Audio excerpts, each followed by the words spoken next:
Hey folks, how y'all doing? I'm a little bit under the weather because I'm coughing a lot, but I have no fever. My nose is not clogged up or nothing. But I'm chewing these little cough drop things here from CVS. I just took some Dayquil a little while ago, and I was watching some videos.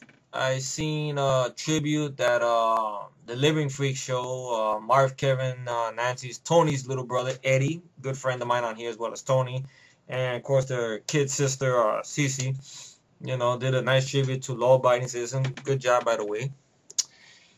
And I just got done watching my bro's vid, Matt. He did a vlog, and my heart goes out to him. With the dentist and everything like that. You know, hopefully, after all the runaround is said and done, and everything like that, they got him all over places. I've been through the stuff too, and everything like that. Everything will be all right, and he'll be okay. And and well, he did a little tiny thing about and he kind of gave me a little shout there, quiet one, but I appreciate. And I he talked about this movie that I seen a trailer for that Tony had sent me a while back, and I'm gonna be mentioning Tony a lot in this one. Tony like, why? You'll find out. But it's a trailer for this movie called Hunt to Kill, a latest installment from Austin, Stone Cold Steve Austin. And his track record really has been terrible for movies with The Condemned, and well, I heard horrible things about Damage. I don't want to waste my time with Damage. The Stranger, I heard it's even worse because it's a long, boring, confusing movie. And then there was this one, and I didn't rent the movie. Obviously, I don't have no Blockbuster card, nothing. So I saw it online, and what are my thoughts about this film? What do I feel about it? And it's been a crazy year so far.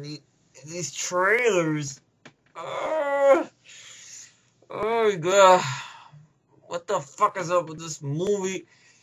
And after seeing this movie, there's a bunch of things that I'm feeling right now that I want to fucking say about this movie. You know what that thing is? The movie kicks a lot of ass. That's right. I don't know how long I pulled it off for, but I enjoyed this film. This movie really caught me by surprise.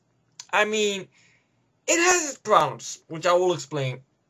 The plot of the story is straightforward, very simple. And I think it's some new director and writers who did this film, and it does not use any CGI. Maybe one little shot with a little explosion, but that's it. Everything else is pretty much old school practical effects,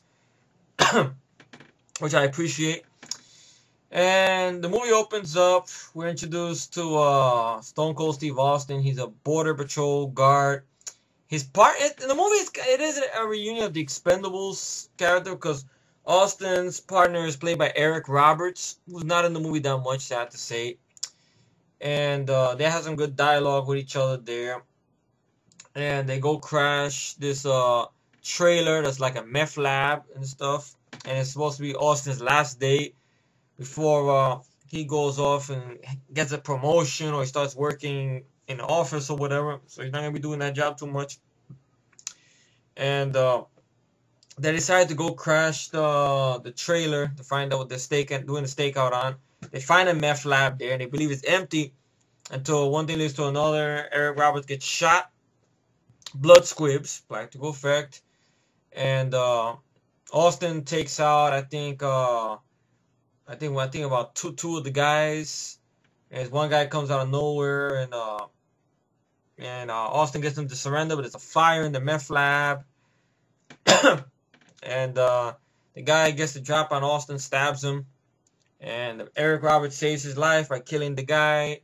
And Austin and Eric Roberts is pretty much losing blood. So he tells Austin to run, get out of there. So he has no choice. He runs, and the trailer blows up. and he survives it. That's one CGI, only one little CGI shot. Somewhere it looks practical, and somewhere it looks like it's a little CGI-ish, but not that repetitive though. And then some time passes. Now he's in Montana. He's in the woods. He's hunting. Hence the title, Hunt to Kill.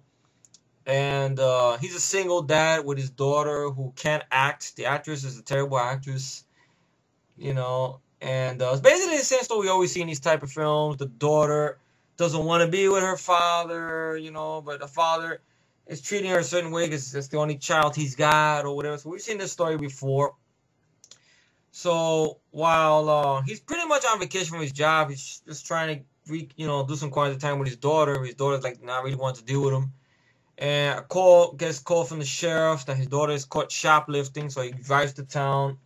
Meanwhile, you have these people that just pulled the heist, who's led by this guy named Banks, who's played by Gail Bellows. He's probably the problem of the film, to be honest.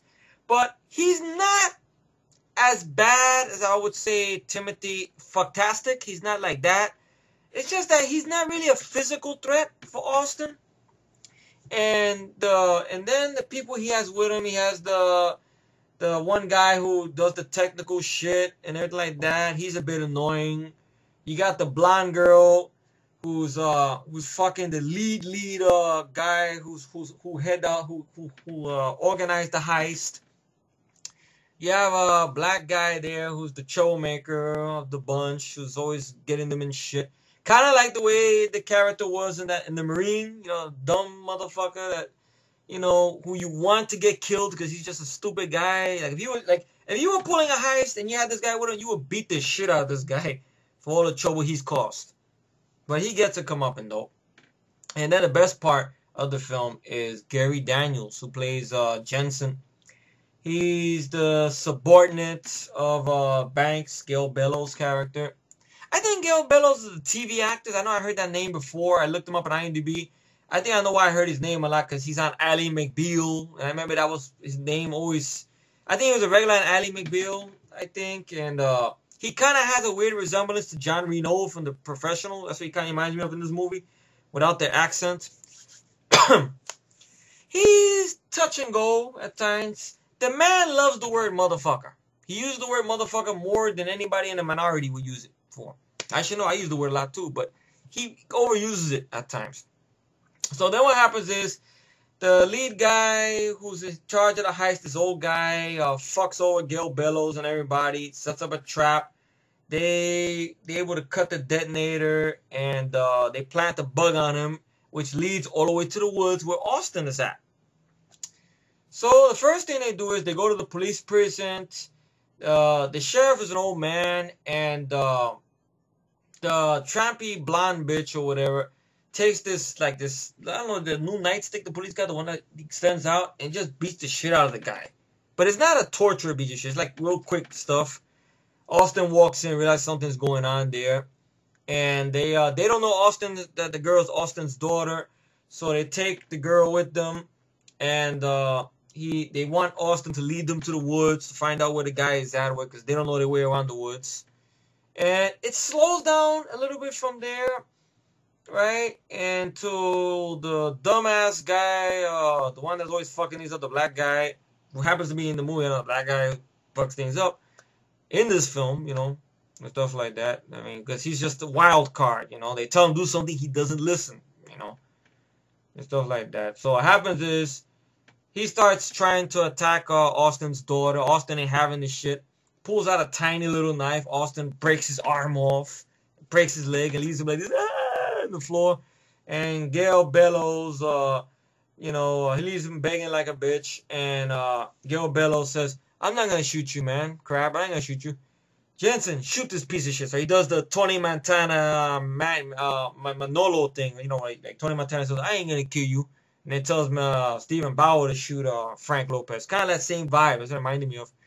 Blows his head right off. I mean, with the 44 and the blood splats right there. Blood squibs, Too bad they didn't have those in the Expendables, but the Expendables is still a good fucking movie. So then it slows down a little bit there. And The girl tries to get away. Austin tries to tell the girl to get away, but then when they catch her, they kind of rough her up a little bit. Austin's tied up. He's getting very pissed until they find the old guy, and the old guy had made a deal with another border patrol guy who knows Austin, but he had fucked that guy over too, and had an accident, fell down in the woods, and now he's all fucked up. So they find him, and they want to know where the money's at, but he ain't telling them shit. So the trampy bitch that was fucking him, that was part of the group, shoots him.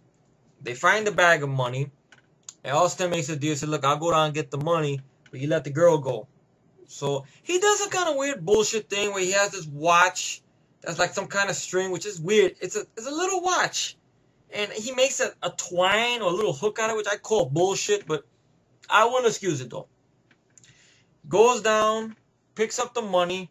The girl says, his daughter says, "Daddy, don't do it. Don't worry about it, honey. I'll get the money." He goes down there, gets the money, and gets fucked over, and they leave him for dead. And they're about to kill the girl, which I was hoping they would kill the girl because the girl can't act. That would add more to the revenge factor, but they didn't do that. They had to keep her alive. Because she knew, she convinced them that she knew her way around the woods. So she lead them out and stuff.